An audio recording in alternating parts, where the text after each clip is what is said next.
ஜடாமுடியில் சூலமேந்தி ஆடுகின்ற என் சிவா விடாது வேண்டும் உந்தன் பக்தன் வார்த்தை என்று கேட்கவா பராரி கோலம் சூடி நின்று ஆடும் தில்லை நாதனை கடைக்கண் பார்க்க தொல்லை எல்லாம் எம்மை விட்டு போகுமே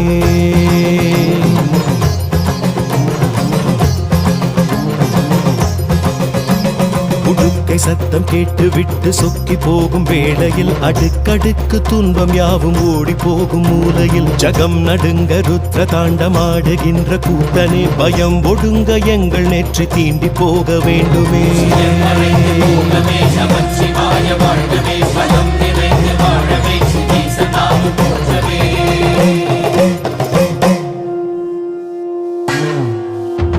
அளந்து பார்க்கும் பூமி எங்கும் உந்தன் பாதம் போடியே மலர்ந்து வாசம் வீசும் பூக்கள் சொல்லும் உந்தன் ஜாடையே